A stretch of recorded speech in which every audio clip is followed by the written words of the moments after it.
rationem sapientiae letificatus.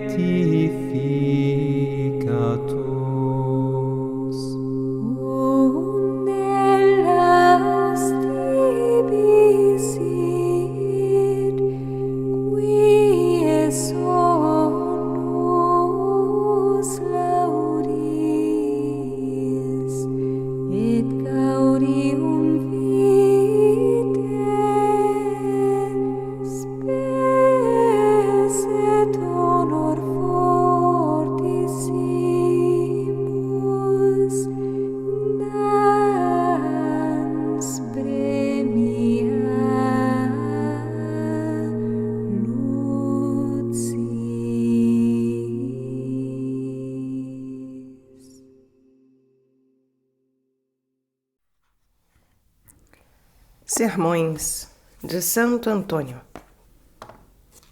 Tradução Frei Ari Pintarelli, editora Vozes, canal Le Conde. Caros ouvintes, caso gostem do que aqui será lido, comprem o livro. E caso gostem do meu trabalho e queiram, possam, devam auxiliá-lo, saibam que os links todos estão no descritivo. Centavos serão muito bem-vindos, seja via Pix, PayPal, Apoia-se, Vaquinha.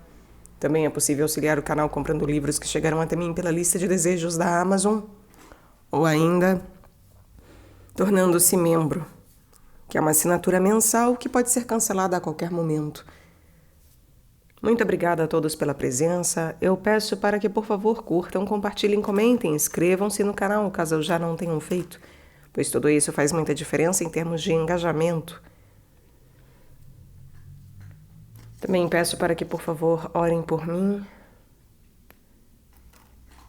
e desejo que Deus vos abençoe, vos guie e vos guarde, meus caros. Terceiro domingo depois da Páscoa.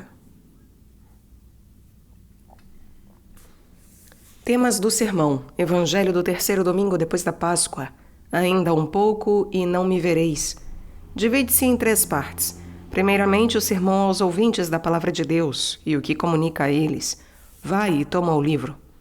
Parte primeira, sermão sobre a brevidade da glória temporal. A esperança do ímpio é como lanugem. Sermão sobre os 7 vícios pelos quais serão punidos com 7 castigos aqueles que são enganados. Ouvi uma grande voz. Parte segunda, sermão sobre o pranto dos judeus e sobre a alegria dos carnais. Em verdade vos digo, vós chorareis, e o Senhor chamará ao pranto. Sermão contra os adoradores deste século, contra os carnais e os fornicadores. Vi uma mulher sentada sobre um animal vermelho. Os 3 nomes do diabo, os 10 chifres e as 7 cabeças da besta e o seu significado. Sermão sobre a tristeza dos santos. O mundo gozará. Parte terceira. Sermão sobre o fato que Deus nos vê, nos olha de 3 modos. Ver-vos-ei de novo. E sermão sobre o coração. Sermão sobre a glória da bem-aventurança eterna e sobre o esplendor de Jerusalém celeste. O anjo mostrou-me um rio de água viva.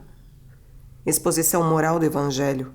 Quando dá à luz, a mulher está aflita. No prólogo, fala-se da natureza dos pequenos corvos e da alma penitente. Como uma mulher abandonada e com o ânimo aflito, o Senhor te chamou. Diz-se também de que modo o homem é concebido no útero da mãe e as vicissitudes que se seguem e como devem ser compreendidas em sentido moral. Sermão sobre a confissão, na qual a alma deve trabalhar como a mulher no parto. Sofre e geme. Exórdio. Sermão aos ouvintes da palavra de Deus. Naquele tempo disse Jesus aos seus discípulos, ainda um pouco e não me vereis, e mais outro pouco e me vereis, porque eu vou para o Pai. No Apocalipse, o anjo disse a João, vai e toma o livro aberto da mão do anjo e devora-o. Ele fará amargar o teu ventre, mas na tua boca será doce como mel. O livro, latim liber, quase como uber, isto é, fecundo, fecundo de letras, representa a abundância da pregação. É aquele poço que Isaac, no Gênesis, chamou abundância. É aquele rio cujo curso vigoroso alegra a cidade de Deus, isto é, a alma na qual Deus habita. Ó homem, toma, isto é, apodera-te deste livro para eliminar com a sua fecundidade a tua esterilidade, com a sua abundância a tua miséria, e devora-o. Devora o livro quem escuta com avidez a palavra de Deus. De fato, no segundo livro de Esdras, disse que todo o povo tinha os ouvidos atentos à leitura do livro. Tem os ouvidos atentos ao livro aquele que ouve a palavra de Deus com atenção, e encherá de amargura o teu ventre. O ventre é aquela parte do corpo que digere os alimentos que recebe, e é chamado assim porque distribui para todo o corpo a nutrição vital. Representa a mente do homem, que deve acolher a palavra de Deus e, após tê-la acolhido, deve como que digeri-la com a meditação e, depois de tê-la meditado, bem deve pô-la em prática no exercício de várias virtudes. A palavra de Deus enche de amargura o ventre, porque, como diz Isaías, amarga é a bebida para aqueles que a bebem. E Ezequiel, e me fui amargando no meu espírito.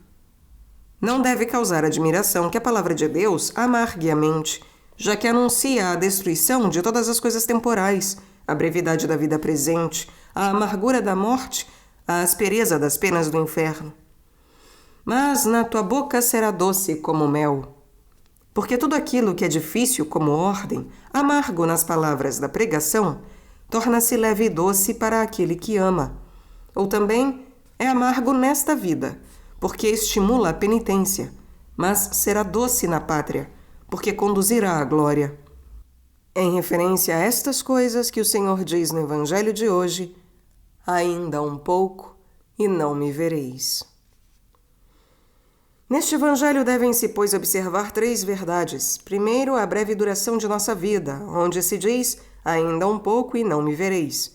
Segundo, a vã felicidade dos mundanos, quando afirma, em verdade vos digo, vós chorareis e vos entristecereis. Terceiro, a glória eterna, e vos verei de novo, e vosso coração se alegrará. Confrontaremos as 3 partes desse trecho evangélico com as 3 últimas do Apocalipse. A primeira parte trata dos 7 anjos que trazem as 7 taças da ira de Deus. A segunda fala da condenação da grande meretriz, isto é, da vaidade mundana. A terceira fala do rio de água viva, isto é, da eternidade da vida futura. No introito da missa canta-se: de toda a terra elevai a Deus hinos de júbilo. Depois, lê-se a epístola do bem-aventurado Pedro. Eu vos exorto, como estrangeiros e peregrinos. Primeiro, a breve duração de nossa vida. Ainda um pouco e não me vereis. Como se dissesse, pouco, isto é, breve tempo me resta, até quando deverei sofrer a paixão, e serei fechado no sepulcro, e depois ainda um pouco de tempo até quando me vereis ressuscitado. Ou também, será breve o tempo, isto é, 3 dias, no qual não serei visto, porque fechado no sepulcro. E de novo será breve o tempo, isto é, 40 dias, no qual me vereis ressuscitado, porque vou para o Pai.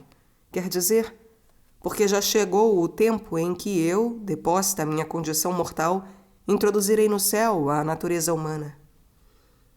Sentido moral. Observa que nesta passagem evangélica, por bem 7 vezes é repetida a palavra um pouco, para indicar que a nossa vida, que se desenvolve no espaço de 7 dias, é breve e medida. De fato, diz Tiago, o que é nossa vida? É como vapor que aparece num momento e depois desaparece. Passam seus dias no bem-estar e num instante descem ao sepulcro. E de novo, a glória dos ímpios é breve e a felicidade do hipócrita é como um ponto. Ponto deriva de pungere e é brevíssimo, porque não tem duração e porque, por causa da sua incalculável brevidade, não pode ser dividido em partes. O ponto representa a vida do pecador. Nela existe a puntura, a picada da consciência e a brevidade da vida. Lemos no livro da sabedoria: a esperança do ímpio é como a lanugem, varrida pelo vento, como a espuma leve, dispersa pela tempestade, como a fumaça espalhada pelo vento e como a recordação do hóspede de um só dia. Prazer que se espera tirar da abundância das coisas terrenas é volátil, como a lanugem. A lanugem é a pelugem de certos frutos e também o fruto da cana, vazio e supérfluo como a espuma, na qual diz Oséias: Samaria fez desaparecer o seu rei como a espuma que se levanta sobre a superfície da água. A Samaria representa a dignidade, a autoridade que faz desaparecer o seu rei, isto é, o prelado, como a espuma, na qual é indicada a soberba, que logo é varrida pela tempestade da fragilidade. Também o prazer é como uma fumaça da mente, que perturba os olhos. Deixa para trás excrementos, isto é, as imundícies do pecado, como um hóspede de passagem. Concorda com estas comparações aquilo que diz Oséias: serão como uma nuvem da manhã, como orvalho matinal que se esvai, como o pó que o turbilhão levanta na eira e como a fumaça que sai da chaminé. A nuvem e o orvalho são dispersos e consumidos pelo sol que surge. O pó é levado pelo vento e a fumaça é espalhada em leves espirais. Assim, quando chega a chama da morte, desfalece e se dissolve a abundância das coisas temporais. Desvanece a concupiscência da carne e toda a vanglória. Ai, pois, daqueles que, pela falaz abundância desta vida, por um mísero prazer momentâneo, perdem a vida eterna. Nos 7 dias deste infeliz exílio, são presos aos 7 vícios capitais e, portanto, serão condenados a beber das 7 taças da ira de Deus. E eis a concordância com o Apocalipse. Ouvi do céu uma grande voz que dizia aos 7 anjos: Ide e derramai sobre a terra as 7 taças da ira de Deus. Foi o primeiro e derramou a sua taça sobre a terra. O segundo anjo derramou a sua taça sobre o mar. O terceiro derramou a sua taça sobre os rios e sobre as fontes das águas. O quarto derramou a sua taça sobre o sol. O quinto derramou a sua taça sobre o trono da besta. E o seu reino tornou-se tenebroso. O sexto derramou a sua taça sobre o grande rio Eufrates. O sétimo derramou a sua taça pelo ar. Na terra são indicados os avarentos e os usuários. No mar, os soberbos e os vaidosos. Nos rios e nas fontes de água, os luxuriosos. No sol, os vangloriosos. No trono da besta, os invejosos e os negligentes. No rio Eufrates, que se interpreta a abundância, os beberrões e os gulosos. Enfim, no ar, os falsos religiosos. Da terra da avareza, o Senhor diz à serpente: comerás terra todos os dias de tua vida, porque o avarento é o alimento do diabo. Do mar da soberba diz Jó: e o mar publica: não está comigo a sabedoria, porque Deus resiste aos soberbos. Do rio da luxúria disse no Êxodo que o faraó deu a todo o povo esta ordem: todo o que nascer do sexo masculino, lançai-o no rio. Faraó interpreta-se que destrói ou que despoja, e representa o diabo que, depois de ter destruído o edifício das virtudes, despoja e desnuda o homem infeliz da veste da graça de Deus.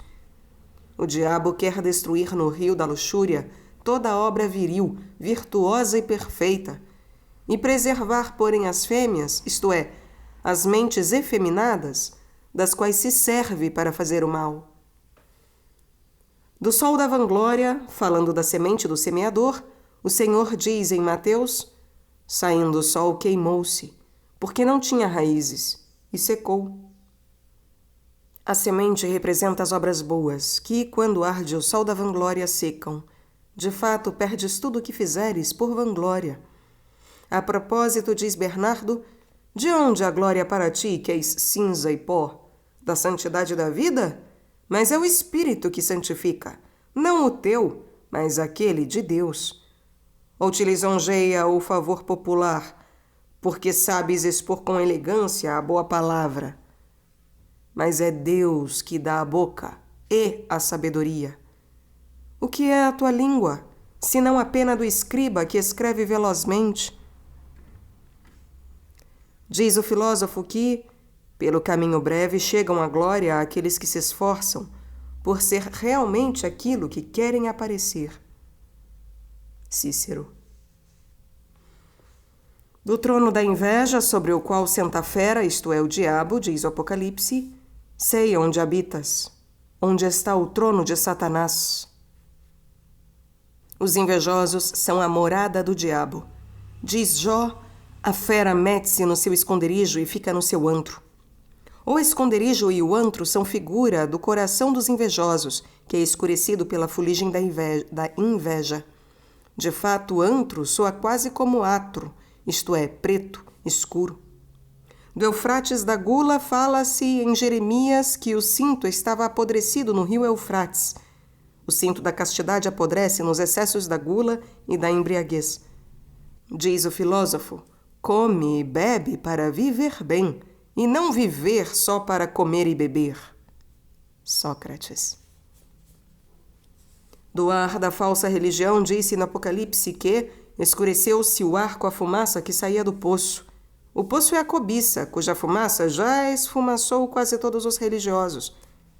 Todos aqueles que se prenderão a estes 7 vícios durante os 7 dias desta vida serão embriagados com as 7 taças, serão atingidos pelas 7 chagas, quer dizer, pelas 7 sentenças de condenação ao inferno. Serão eternamente punidos no corpo e na alma com o qual pecaram. Irmãos caríssimos, peçamos, pois, a Jesus Cristo que nestes breves 7 dias de nossa vida nos preserve, nos proteja e nos guarde destes 7 vícios, a fim de que, libertados das 7 penas do inferno, mereçamos chegar ao reino infinito de sua glória. Nolo conceda àquele que é bendito nos séculos dos séculos. Amém. Segundo, a vã alegria dos mundanos. Em verdade vos digo, vós chorareis e vos entristecereis. O mundo, porém, se alegrará. Vós haveis de estar tristes, mas a vossa tristeza converter-se-á em alegria. A mulher, quando dá à luz, está em sofrimento, porque chegou a sua hora. Mas, depois que deu à luz um menino, já não se lembra da aflição, pelo gozo que tem de ter vindo ao mundo um homem. Nas tribulações deste mundo, todos os bons choram, enquanto os apreciadores e os amantes do mundo gozam. A propósito, diz Isaías, o Senhor, Deus dos exércitos, convidar-vos-á naquele dia ao gemido, ao pranto, a rapar a cabeça e a vestir-vos de saco. Mas em vez disso, somente prazer e alegria, em matar novilhos e degolar carneiros, em comer carne e beber vinho. Comamos e bebamos, porque amanhã morreremos. Todos os justos são chamados pela graça de Deus ao pranto da contrição e ao lamento da confissão. A rapar-se a cabeça, isto é, a renúncia das coisas temporais. A vestir-se de saco, isto é, a aspereza da penitência.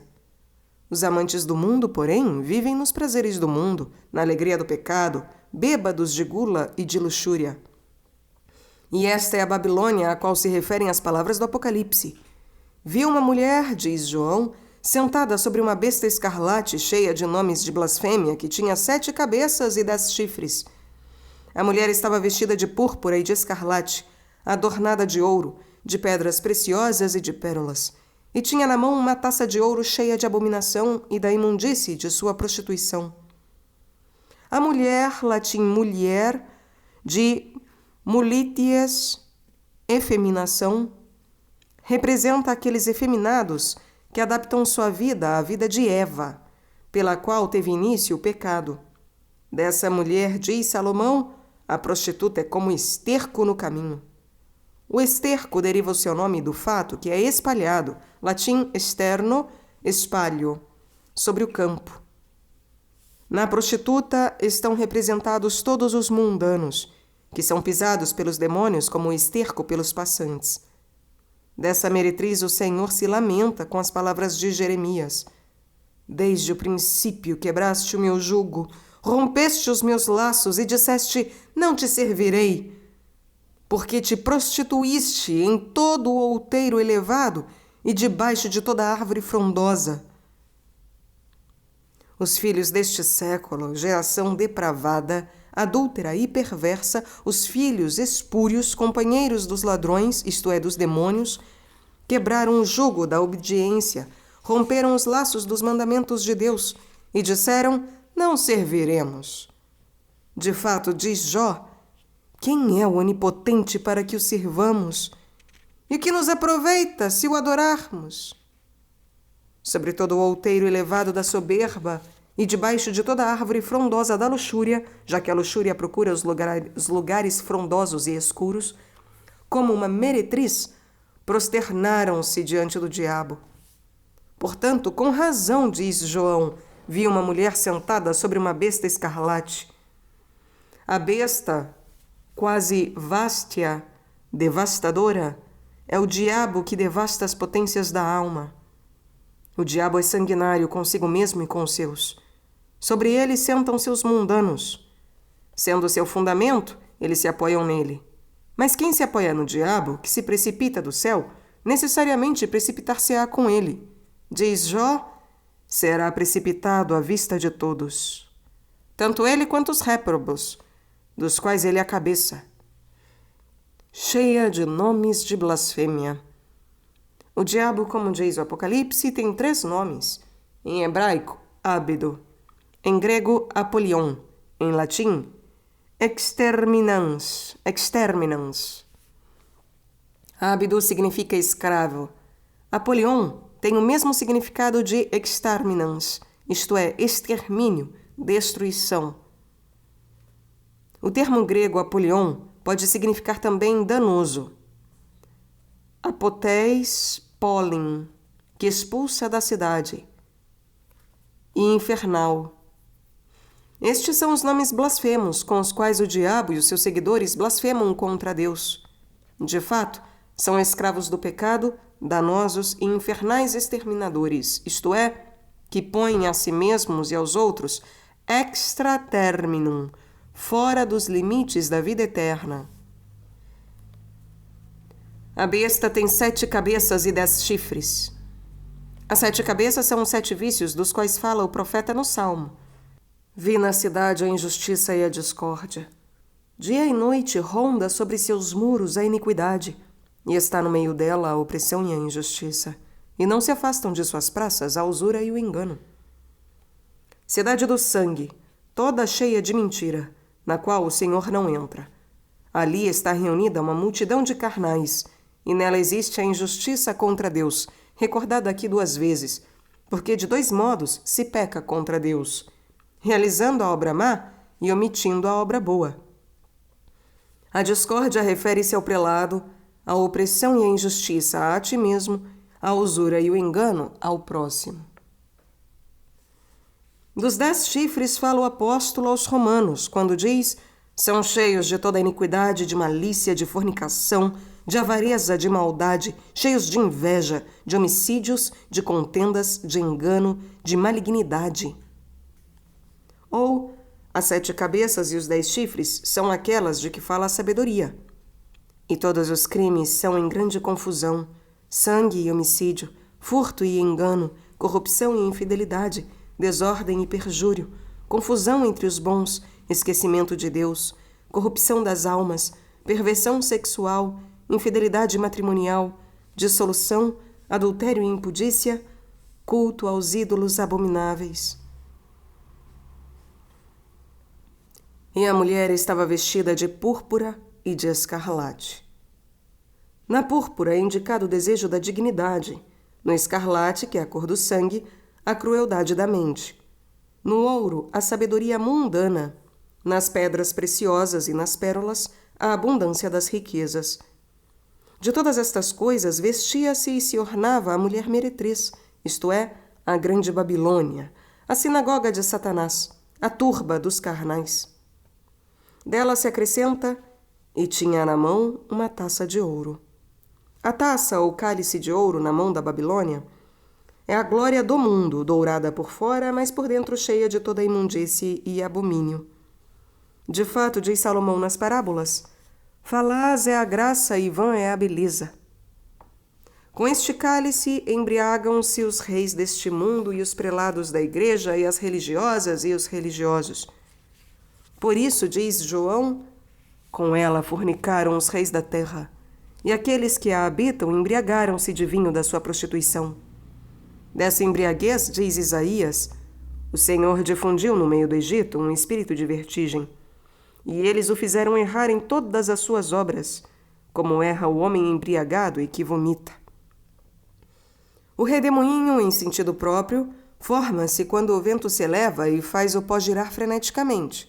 A vertigem, porém, é um distúrbio da cabeça.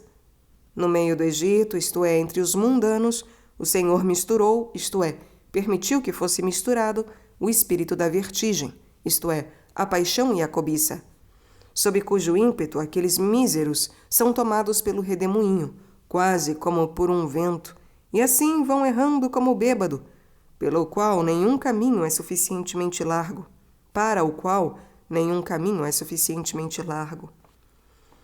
E como o bêbado que arrastado ou batido não sente nada, assim também os mundanos tornam-se insensíveis. Por isso dizem, espancaram-me, mas não me doeu. Arrastaram-me, mas não percebi. Porque o desgraçado pecador não sente dor quando é espancado pelos demônios, e quando pelos mesmos é arrastado de pecado em pecado, não se dá conta. Concordam com tudo isso as palavras de Jeremias nas Lamentações.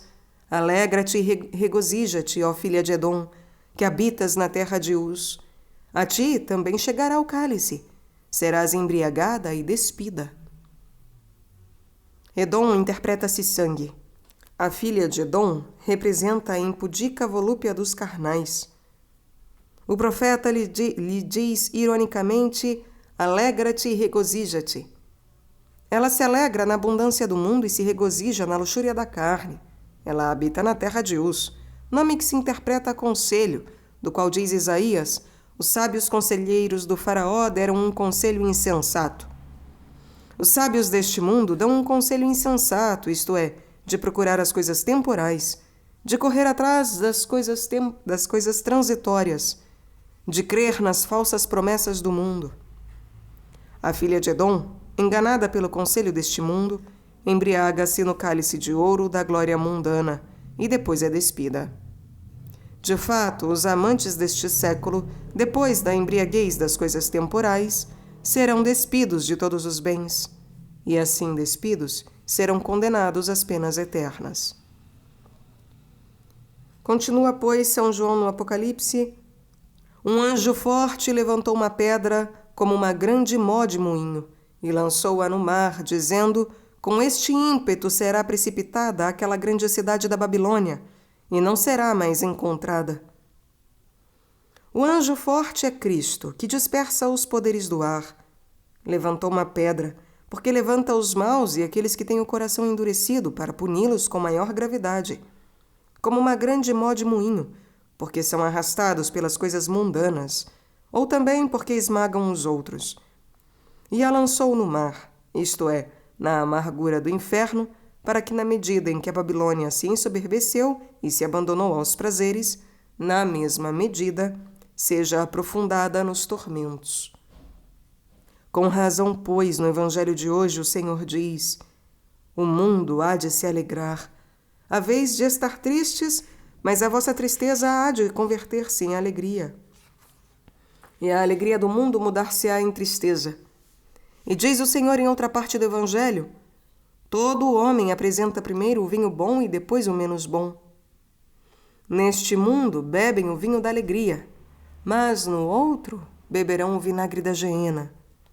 De fato, diz Jeremias, eis que aqueles que não estavam condenados a beber o cálice certamente o beberão. E tu serás considerado inocente? Não serás considerado inocente, e com certeza o beberás. Porque por mim mesmo eu jurei, diz o Senhor, que Bosra será devastada, será um opróbrio, um deserto, um objeto de escárnio e uma maldição. Os santos, aos quais nenhum tribunal impôs beber o cálice da tristeza deste mundo, bebê-lo-ão com a amargura do coração, bebê-lo-ão com o sofrimento do corpo, de fato sofrem e choram por todas as abominações que se cometem sobre a terra. E tu, Babilônia, mãe de fornicações, serás considerada inocente?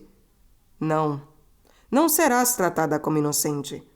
Mas, depois de haver bebido neste mundo o vinho do prazer, beberás no outro o vinagre do inferno. E diz Gregório: se tão grande é a miséria desta vida mortal que nem os justos, que certamente um dia habitarão no céu, podem transcorrer sem problemas a vida aqui na terra, dada a vastidão da miséria humana, quanto mais aqueles que serão privados da glória celeste deverão esperar como segura conclusão a eterna condenação. E ainda, cada vez que medito sobre a paciência de Jó e trago à mente a morte de João Batista, digo a ti, pecador, procura compreender o quão deverão sofrer aqueles que Deus condena. Se sofrem desse modo, aqueles que são elogiados pelo testemunho do próprio juiz, procura compreender o que deverão sofrer aqueles que Deus condena. Se sofrem desse modo, aqueles que são elogiados pelo testemunho do próprio juiz. O que será do arbusto do deserto, hein? Se até o cedro do paraíso será sacudido pelo terror? Jurei por mim mesmo, diz o Senhor, porque não existe ninguém acima de mim por quem jurar, que Bosra, nome que significa fortificada, isto é, a pérfida sinagoga dos mundanos que se fortifica contra o Senhor com os bastiões dos pecados e com os dardos das defesas, tornar-se-á um deserto, porque ficará isolada sem a companhia da graça. Um opróbrio, porque despojada de todos os bens temporais. Um escárnio, porque zombada e enganada pelos demônios. E uma maldição, aquela que diz: ide malditos para o fogo eterno. A mulher, quando chega ao tempo do parto, está na tristeza. Triste soa quase como triturado, do latim terro, terris, bater. Na peregrinação deste mundo, os santos são triturados, pisados, batidos, afligidos e angustiados. Deles o mundo não é digno. A eles fala hoje Pedro com as palavras de sua carta: caríssimos, rogo-vos que, como estrangeiros e peregrinos, vos abstenhais dos desejos carnais que combatem contra a alma. O forasteiro em latim é chamado advena, de advenio. Chego de outro lugar, advenio. O peregrino é aquele que está longe da sua pátria. Todos somos forasteiros, porque viemos de outro lugar. Do gáudio do paraíso terrestre chegamos à mísera condição deste exílio. Somos também peregrinos, porque expulsos da face e dos olhos de Deus, andamos mendigando, distantes da pátria do céu. Abstenhamo-nos, pois, dos desejos da carne, a exemplo de Nabote, cujo nome significa excelso. Como ele preferiu morrer, assim se narra no 3º livro dos Reis, antes de vender a sua herança, assim nós devemos estar dispostos a sofrer qualquer pena para não trocar a glória eterna pelos prazeres da carne. E se fizermos isso, a nossa tristeza converter-se-á em alegria. E com tudo isso concordam as palavras do introito da missa de hoje: de toda a terra elevai a Deus hinos de júbilo. Cantai um salmo a seu nome, dai-lhe a glória e o louvor. Exorta-nos a fazer 3 coisas: jubilai com o coração, cantai um salmo com a boca, dai-lhe a glória com as boas obras, para merecer chegar à glória da eterna alegria. 3º, a glória eterna. Mas hei de ver-vos de novo, e o vosso coração se alegrará, e ninguém vos tirará a vossa alegria. Observa que o Senhor nos vê, nos olha de 3 maneiras. Primeiro, infundindo-nos a graça. Ele disse a Natanael: quando estavas debaixo da figueira, eu te vi. Os progenitores, saídos do paraíso terrestre, receberam vestes feitas de folhas de figueira, folhas que sobre a pele causam prurido. Está debaixo da figueira aquele que se detém à sombra de uma conduta perigosa e se deixa tomar pelo prurido da luxúria da carne. Deus vê a este, olha-o quando lhe confere a graça. Segundo, vê-o quando lhe mantém a graça que lhe deu. Lemos no Gênesis, o Senhor viu todas as coisas que havia feito, e eram todas muito boas. Todas as coisas que o Senhor faz em nós quando nos infunde a graça são boas. Mas quando vê, isto é, quando mantém em nós aquilo que fez, então são muito boas. Isto é, perfeitas. Terceiro, ver-nos-á quando nos tomar consigo. De fato diz, ver-vos-ei de novo, e o vosso coração se alegrará. O coração é a fonte do calor e o princípio do sangue. E é também o princípio dos movimentos das coisas agradáveis e daquelas danosas. E, em geral, os movimentos de todos os sentidos têm início no coração e a ele retornam. E a energia do espírito permanece no coração até o último instante, e o definhamento de todos os membros acontece antes do que aquela do coração. Ele é o primeiro que começa a pulsar e o último a parar. Então, já que o coração é um órgão mais nobre do que os outros, diz dele o Senhor, alegrar-se-á o vosso coração, porque, como dele procede a vida, assim dele procede também a alegria. E ninguém poderá tirar-vos a vossa alegria. Com isto concorda a última parte do Apocalipse. O anjo mostrou-me um rio de água viva, resplandecente como cristal que saía do trono de Deus e do Cordeiro, no meio da praça da cidade.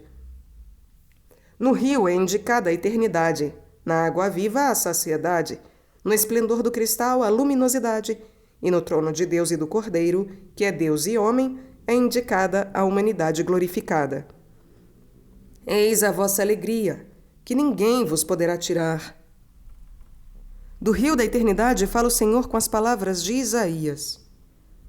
Se tu tivesses atendido os meus mandamentos, a tua paz teria sido como um rio. O rio tem a água perene. Ó homem, se tu dás atenção aos mandamentos de Deus, gozarás seguro na paz da eternidade. Sobre a saciedade procurada da água viva, fala-se no Salmo, em ti está a fonte da vida. Fonte perene, fonte que a todos sacia. Quem dela beber não terá mais sede para sempre. Sobre a luminosidade fala sempre o Apocalipse. A cidade não tem necessidade de sol nem de lua, porque a claridade de Deus a ilumina. E a sua lâmpada é o Cordeiro, isto é, o Filho de Deus.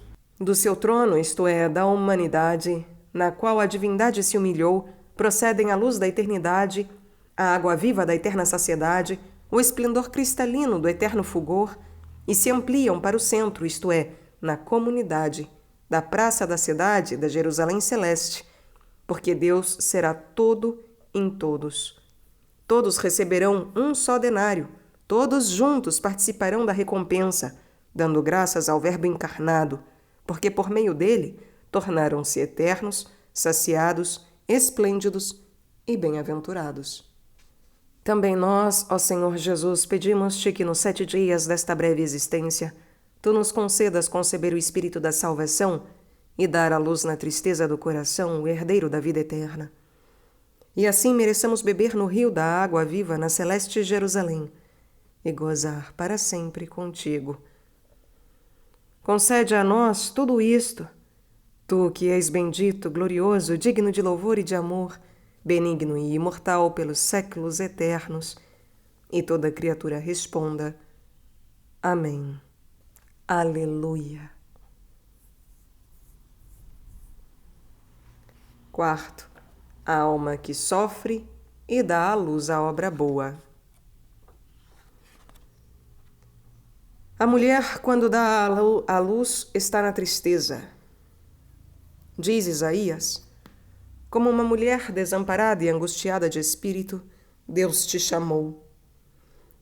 Com a inspiração de sua graça e com a pregação da igreja, o Senhor chama a penitência a mulher, isto é, a alma pecadora, fraca e efeminada, abandonada pelo diabo, mas acolhida por Deus.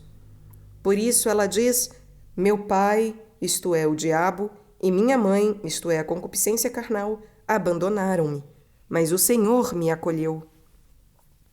Aqueles que são abandonados pelo diabo são acolhidos por Cristo. Conta-se que o corvo não nutre seus filhotes se antes não vê crescerem neles as penas pretas. Por isso, nesse meio tempo, os pequenos corvos vivem assim. Sobre a baba que sai da boca dos pequenos corvos, reúnem-se muitas moscas. Então eles chupam a baba junto com as moscas, e dessa maneira muito singular se sustentam. Daí, diz Jó, quem preparou ao corvo o seu sustento, quando seus filhotes gritam para Deus, indo de um lado para o outro, por não terem o que comer? E no Salmo, é ele que dá aos animais o seu alimento próprio e aos filhotes dos corvos o que pedem. Mas o corvo, se nos seus filhotes vê que crescem penas brancas, abandona-os e lança-os fora do ninho. O corvo representa o diabo. Os filhos do corvo são os pecadores que vivem em pecado mortal, tomando assim a cor preta do Pai. Por isso, deles diz o profeta Naum, o rosto deles está denegrido como uma panela. A panela toma a cor preta do fogo e da fumaça. O rosto representa as obras, das quais, como pelo rosto, reconhece-se o homem. Pelos seus frutos os reconhecereis.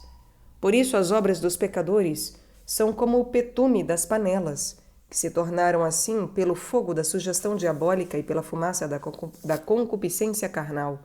Daí, diz Jeremias, o seu rosto está mais negro do que os carvões. Portanto, os pecadores são filhos do diabo, mas quando, por meio da graça, com a remissão dos pecados, readquirem o candor, então o diabo os abandona e o benigníssimo Senhor os acolhe entre os braços da sua misericórdia. Com razão, pois, é dito, uma mulher abandonada e com o ânimo aflito. Dela diz Jeremias, tornou-me desolada, consumida em tristeza todo o dia. Desolada quer dizer privada do conforto de coisas temporais. Consumida em tristeza, em latim, merori confectam. Leia composta, confeccionada de tristeza. Ótima confecção! Quando, com estas 3 excelentes especiarias, a contrição, a confissão e a satisfação, unidas ao bálsamo da divina misericórdia por obra do farmacêutico, isto é, do Espírito Santo, confecciona-se o reconstituinte para a alma arrependida. Dela diz precisamente o Senhor no Evangelho de hoje, a mulher, quando dá à luz, está na tristeza.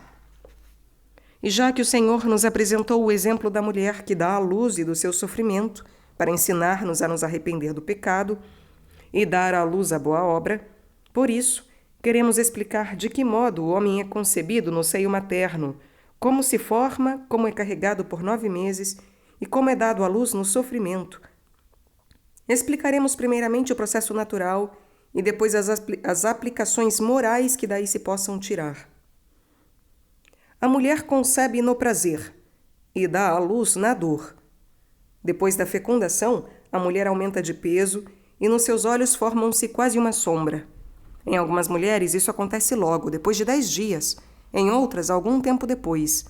Nas mulheres grávidas ocorre uma diminuição do apetite, quando ao embrião começam a crescer os cabelos da cabeça. Entre todos os órgãos, o primeiro a se formar é o coração, e os órgãos internos formam-se antes do que os externos.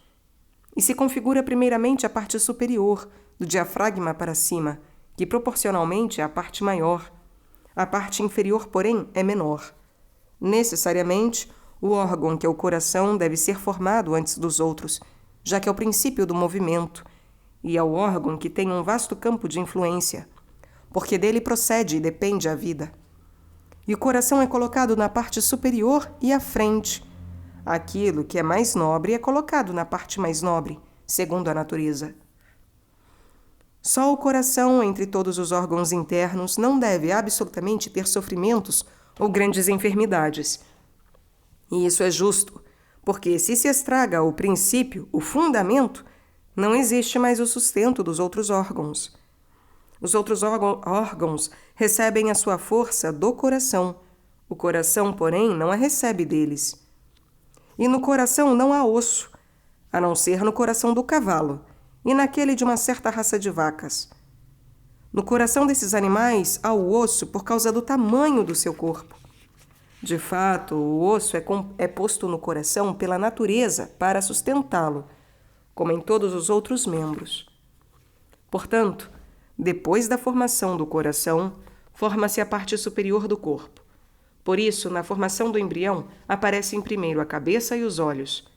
Porém, os membros que estão abaixo do umbigo, como as pernas e as coxas, aparecem muito pequenas, já que a parte inferior do corpo é ordenada somente para a parte superior. Portanto, no coração deve encontrar-se o fundamento, o princípio dos sentidos e todas as potências naturais, e é por isso que o coração forma-se primeiro. E por causa do calor do coração e do fato de que dele partem as veias, a natureza dispôs, em contraposição ao coração, um órgão frio, isto é, o cérebro. Por isso, no processo do desenvolvimento, a cabeça forma-se depois da formação do coração. O tamanho da cabeça é superior ao tamanho dos outros membros, porque o cérebro é grande e humoroso desde o início da sua formação. De fato, os neonatos não estão em condições de manter a cabeça elevada por muito tempo, exatamente pelo peso do cérebro. E todos os membros recebem primeiro sua configuração e suas características, e só depois recebem a consistência, a maciez e o colorido que lhes são próprios. De fato, o pintor faz primeiramente o desenho e depois, sobre o desenho, estende a cor, até completar a sua obra. Se no corpinho formam-se os atributos masculinos, as mulheres grávidas têm um colorido mais belo e o parto ficará mais fácil. Já a partir do 40º dia, o menino começa a mover-se. O outro sexo, quer dizer a menina, começa a mover-se só a partir do 90º dia. E, apenas concebida, cobre de palidez o rosto da gestante e torna suas pernas fracas e lentas. Quando em ambos os sexos despontam os cabelos, aumentam os distúrbios na mãe. E nos plenilúnios, o mal-estar aumenta. Aliás, o plenilúnio é sempre danoso, também aos nascidos. Se a mulher que espera come alimentos muito salgados, a criança nasce sem unhas. Observe, enfim, que todos os animais quadrúpedes estão estendidos no útero, enquanto os animais privados de pés, como os peixes, por exemplo a baleia e o delfim, que carregam os filhos no útero, estão voltados para o lado. Os outros peixes, porém, depõem os ovos na água, e por isso amam pouco os filhos, porque pouco sofrem por eles. De fato, Abacuque lamenta-se. Tu fizeste os homens como os peixes do mar e como os répteis que não têm chefe. E os animais que têm 2 pés estão no útero curvados, como os pássaros e o homem, que precisamente estão no útero dobrados sobre si mesmos. Seu nariz está entre os joelhos e sobre os joelhos os olhos. De fato, as faces derivam seu nome dos joelhos, latim gene, faces, de geno, joelho. E quando na oração dobramos os joelhos, os olhos são excitados às lágrimas, como por uma certa sinfonia afetiva. E suas orelhas estendem-se para fora, e todos os animais mantêm desde o princípio a cabeça voltada para o alto. Depois, quando estão completamente formados e se movem para vir à luz, inclinam-na para baixo. Assim como a parte superior do corpo é mais pesada do que a inferior, acontece como na balança, na qual o prato mais pesado abaixa-se para a terra. E no homem, as mãos do embrião estão abertas sobre as costelas, mas quando a criança é dada à luz, imediatamente as mãos vão para a boca. Quando a mulher está próxima a liberar o seio e chegou o momento do parto, convém que retenha ao máximo a respiração, porque o bocejo poderia parar o puerpério e a demora seria mortal. E isso verifica-se, sobretudo, nas mulheres que não têm tórax vasto e, portanto, não podem reter por muito tempo a respiração. Observa ainda que, em muitíssimas mulheres, o estado de saúde piora durante a gravidez, e isso acontece porque ficam muito paradas e, portanto, acumulam-se nelas muitos humores supérfluos. Nas mulheres que se cansam, porém, a gravidez não produz tais inconvenientes, e tem maior probabilidade de dar à luz sem demoras, pois o cansaço consome os humores supérfluos. O cansaço é uma daquelas coisas que fazem transpirar muito, e assim a mulher, no momento do parto, pode reter sua respiração.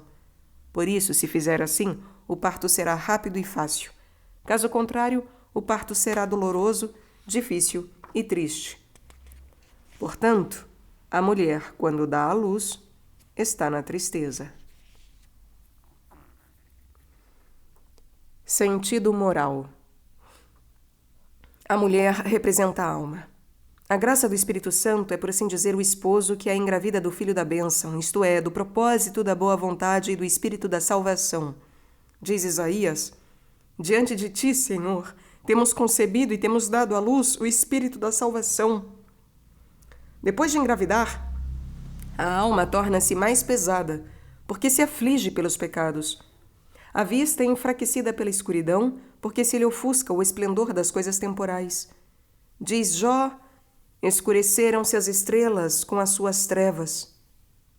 As estrelas da glória mundana serão obscurecidas pela escuridão da penitência. Na gravidez, sobrevém a diminuição do apetite e a náusea, porque a alma, depois de ser engravidada pela graça de Deus, torna-se incapaz de fazer o mal e sente a náusea dos vícios de antes. De fato, diz a esposa do Cântico dos Cânticos: dizei ao meu amado que desfaleço de amor. O homem que desfalece é débil e tem náusea dos alimentos. Assim a alma desfalece de amor pelo esposo quando se torna incapaz de fazer o mal e tem náusea dos vícios praticados antes. Entre todos os órgãos, o primeiro a se formar é o coração. No coração é indicada a humildade. No coração, esta virtude tem sua morada preferida. Aprendei de mim, diz o Senhor, que sou manso e humilde de coração. A humildade deve nascer antes de todas as outras virtudes, porque ela é a forma que reforma as coisas deformadas. De fato, dela vem o princípio motor de todas as boas obras, e tem uma grande influência sobre as outras virtudes, porque de todas elas é a mãe e a raiz. Por isso, diz Salomão nas parábolas: mais vale um cão vivo do que um leão morto. E a glosa comenta: é melhor o humilde publicano do que o fariseu soberbo. O primeiro, quanto mais se humilhou, tanto mais foi exaltado. E o bem-aventurado Bernardo diz: quanto mais fundo escavares os fundamentos da humildade, tanto mais para o alto subirá o edifício da santidade. A humildade é mais nobre do que as outras virtudes, porque com sua nobreza sustenta humildemente as coisas menos nobres e menos valiosas. Deve ser colocada de preferência no lugar mais alto, isto é, nos olhos, e naquele mais avançado, isto é, nos gestos do corpo. De fato, diz o Evangelho do humilde publicano, não ousava nem levantar os olhos ao céu, mas batia-se no peito dizendo: ó Deus, tem piedade de mim, pecador. Como o coração não deve ter sofrimentos ou enfermidades, assim a verdadeira humildade não pode sofrer, isto é, não pode doer-se pela injúria recebida, nem ficar mal pela prosperidade alheia. E isso é justo, porque se a humildade se falseia, cai também o edifício das outras virtudes. Diz Gregório: quem acumula virtudes sem a humildade é como aquele que lança o pó contra o vento. E em nenhum coração existe osso, excetuado no coração do cavalo e de certas vacas. No cavalo é representado o hipócrita arrogante, na vaca, o luxurioso. Na humildade simulada do hipócrita, existe o osso da soberba e do roubo. De fato, faz-se belo com as penas do avestruz e rouba os louvores da santidade alheia. Na inconstante humildade do luxurioso, existe o osso da desculpa e da obstinação. Nesses animais, o cavalo e a vaca, são indicadas todas as espécies de vícios. Depois que se formou o coração, forma-se a parte superior do corpo. Depois que na mente do homem nasceu a humildade, então acontece a distinção entre a parte superior e a inferior, e já que tem maior dignidade, a parte superior é formada antes, e nela aparecem primeiramente a cabeça e os olhos. A parte superior é a vida contemplativa, na qual aparece primeiro e por primeiro deve aparecer a cabeça da caridade, da qual se diz no Cântico dos Cânticos: sua cabeça é o ouro mais puro. O ouro é puro e reluzente, e a caridade deve ser pura em relação a Deus e reluzente em relação ao próximo. Aparecem depois os olhos, isto é, o conhecimento da felicidade eterna. A vida ativa, enquanto parte inferior, deve fazer-se serva da contemplação, pois a parte inferior existe somente em ordem à parte superior. De fato, diz o apóstolo, o homem não foi criado para a mulher, mas a mulher foi formada para o homem. Porque a vida ativa foi constituída para servir à vida contemplativa, e não a contemplativa para servir à ativa. E como o cérebro, órgão frio, é posto em contraposição ao coração para modelar seu calor, assim a vida contemplativa, que consiste na compunção da mente, é posta em contraposição à vida ativa, a fim de que, com a sua oração e com a compunção das lágrimas, modere a febre do ativismo e o fogo das tentações. E isso deve realizar-se com a humildade que habita no coração. E como o tamanho da cabeça é superior ao tamanho dos outros membros, assim a graça da contemplação é mais sublime, porque é mais próxima a Deus, objeto da contemplação. Mas ai, quantas crianças, quer dizer, quantos inconstantes de mentes, tentaram sustentar o tamanho desta cabeça, mas não puderam resistir por muito tempo, precisamente por seu tamanho. Só Abraão, isto é, o justo, com o filhinho, isto é, com a pureza da mente, subiu ao monte da vida contemplativa. Os servos, porém, ficaram no vale dos prazeres mundanos, esperando com o jumento, isto é, com a lentidão do jumento. E como todos os membros recebem primeiramente sua configuração, as características, o colorido, a solidez e a maciez, assim todas as virtudes devem ter sua configuração em seus limites, para que, progredindo pelo caminho régio, não se desviem, nem para a direita, nem para a esquerda. E a crueldade não reivindique espaço sob o pretexto de justiça, e a preguiçosa indolência não se disfarce com o manto da mansidão. Devem ter os sinais da paixão do Senhor, para marcar com o selo de sua cruz tudo aquilo que fazemos de bem. E o colorido não seja fosco, mas verdadeiro e autêntico, para que os vícios, tingidos com a cor das virtudes, não enganem a alma. Por isso, diz Santo Isidoro, alguns vícios apresentam a aparência de virtudes, e por isso enganam mais lamentavelmente seus seguidores, porque se escondem sob o véu da virtude. E o filósofo, não existe insídia mais oculta do que aquela que se esconde sob a aparência do dever. De fato, o cavalo de Troia pôde levar ao engano porque imitava a imagem de Minerva. Além disso, as virtudes devem ter a solidez e a maciez, vinho e óleo, vara e maná, açoites e seios, ferro e unguento. Quando o corpinho toma as características do menino, no menino é representada a obra virtuosa, na menina a obra efeminada.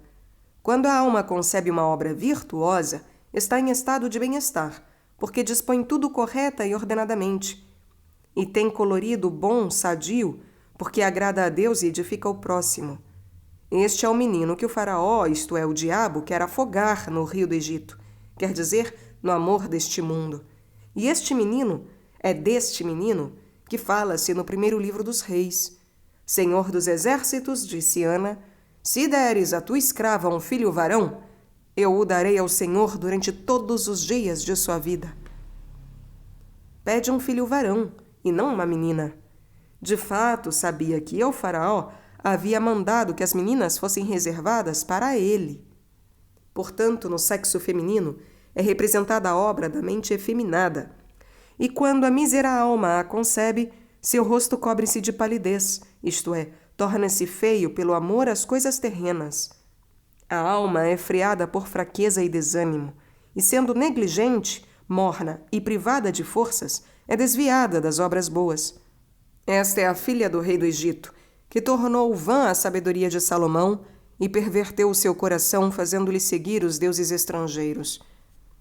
Ai, quantos sábios, tornados mornos pela efeminação da mente, abandonam-se aos pecados mortais. Quantos forem os teus pecados mortais, tantos serão os deuses que adoras. Diz o bem-aventurado Bernardo: ainda que sejas sábio, falta-te a sabedoria se não o fores para o teu bem. Quando os cabelos, isto é, os pensamentos inúteis, apontam na mente, causam à alma um grande dano, porque, como diz Salomão, os pensamentos maus afastam de Deus. E quando a mulher grávida come alimentos muito salgados, o nascido é privado de unhas. O sal torna o terreno estéril. A mulher de Ló foi transformada numa estátua de sal. O Senhor manda que o sal insosso seja lançado fora. Nesta passagem, o sal está a indicar a vanglória, que torna estéril qualquer obra. Se a alma que está para dar à luz o herdeiro da vida eterna come o sal da vanglória, sua obra será sem unhas, isto é, será privada da perseverança final e da glória celeste. Além disso, o homem e os pássaros estão curvados no útero. Seu nariz está entre os joelhos, os olhos sobre os joelhos e as orelhas para fora. No nariz é indicada a discrição, isto é, a capacidade de juízo. Nos joelhos, a compunção das lágrimas e a aflição da penitência. Nos olhos, a iluminação da mente e nas orelhas, o mandamento da obediência. Os pássaros e o homem representam o propósito da boa vontade, um voo para a contemplação. O outro cansa-se na ação. Diz Jó: o homem nasce para o trabalho, como a ave para o voo. Seu nariz deve estar entre os joelhos para poder proceder com discrição, mantendo a justa medida tanto na compunção da mente como na mortificação do corpo. E os olhos devem estar sobre os joelhos para cumprir todas as coisas na iluminação de uma alegre consciência, pois o Senhor ama quem doa com alegria. E as orelhas devem estar estendidas para fora por uma espontânea e livre obediência, já que a obediência, como diz Gregório, atrai para si todas as virtudes, e tendo-as atraído, as guarda. Este filho da alma deve ter as mãos abertas sobre as costelas. As costelas são assim chamadas porque protegem os órgãos internos e simbolizam o próprio sentimento de humildade e o desprezo do mundo.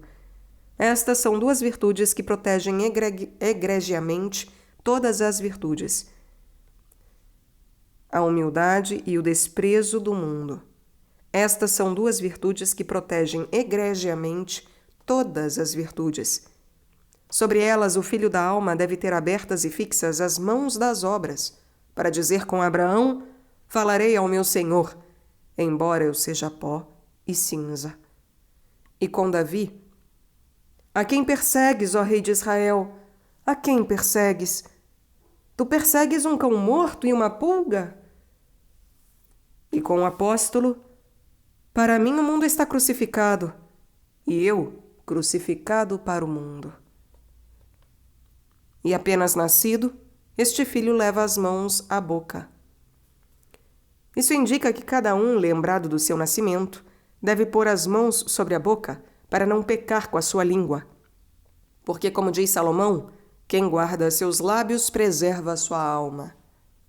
E quando a mulher está próxima a liberar o seio e chegou o momento do parto, etc., a mulher, quando dá à luz, está na tristeza porque chegou sua hora. A hora do parto da mulher simboliza a confissão da alma arrependida. Naquele momento, ela deve entristecer-se, prorromper em amargos gemidos, dizendo com o profeta: estou esgotada à força de gemer. Observa que na mulher que está dando à luz devem-se considerar 4 momentos: a dor, a angústia, a alegria do parto e a tarefa da parteira. Estas mesmas coisas devem se ver também no penitente, do qual a mulher que dá à luz é figura. Da dor e da angústia fala o profeta Miqueias: porventura não tens rei? Ou pereceu o teu conselheiro?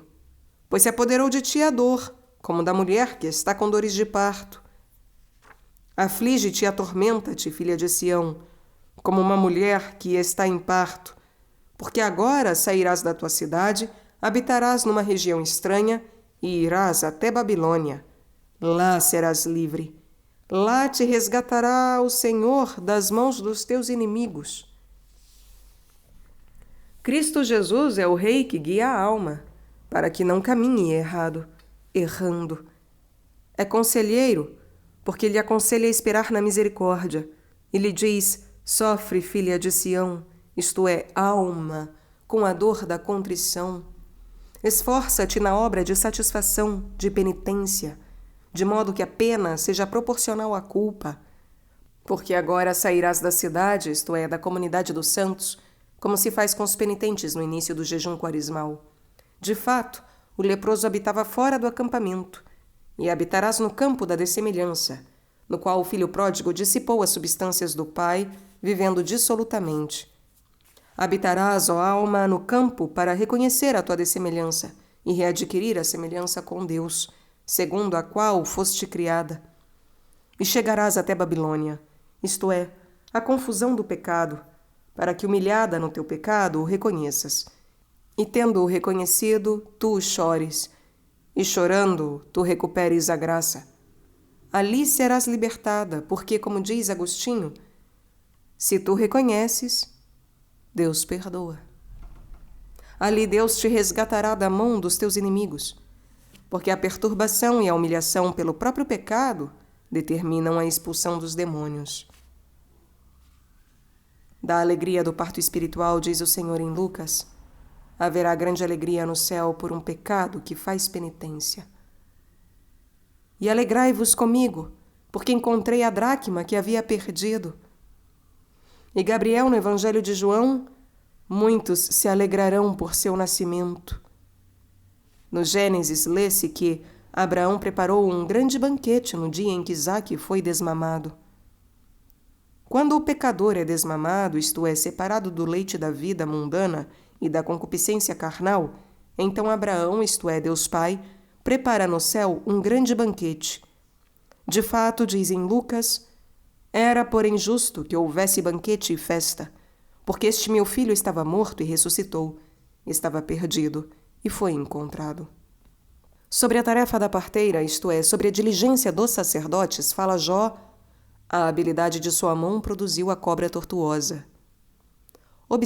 Obstetra deriva do latim obstare, estar diante, isto é, servir. As parteiras são figura do sacerdote, que deve assistir e ajudar os pecadores que se confessam. Por isso é dito, a sua mão em função de parteira. Mão do Senhor é o sacerdote. Com ela deve ser extraída do pecador a cobra, isto é, o homem velho, para que esteja depois em condições de dar à luz o homem novo. Como no momento do parto acontece às mulheres em certas regiões, ao menos assim se conta, que expelem um sapo antes da criança, assim deve fazer também o penitente. Antes de mais nada, com a confissão, expele o homem velho. Depois, finalmente, dá à luz em si o homem novo. E se quiser dá-lo à luz com maior facilidade e tranquilidade, cuide bem de não bocejar. Boceja aquele que confessa a história dos seus pecados com tibieza e quase dormindo. Boceja aquele que, impedido pela vergonha, não manifesta o pecado que havia prometido confessar. Por isso, diz Isaías, os filhos estão prestes a nascer, porém não há força na mãe para dar-los à luz. E isso acontece quando o pecado já está na boca, mas pela vergonha a boca não se abre à confissão. E assim a infeliz alma morre. Se tivesse sofrido e tivesse se cansado, sem dúvida agora estaria alegre pelo parto. Mas por causa da falta de ação e da tibieza, pela qual se acumula na alma um excesso de pensamentos maus, sua disposição piora e no parto ocorre graves riscos. Diz Jerônimo, é preciso sempre fazer alguma coisa, porque, se a mão parar, o campo do nosso coração é invadido pelos espinhos dos maus pensamentos. E Isidoro, a luxúria queima mais intensamente se encontrar alguém no ócio. Porém, na alma verdadeiramente arrependida há dor e cansaço, e, portanto, o parto da confissão é rápido e fácil. De fato, o cansaço consome os humores supérfluos e é uma daquelas coisas que fazem transpirar abundantemente. De fato, o Senhor diz no Gênesis: com o suor do teu rosto comerás o teu pão. O rosto é assim chamado porque nele se manifesta a vontade do ânimo. Latim, vultus, voluntas.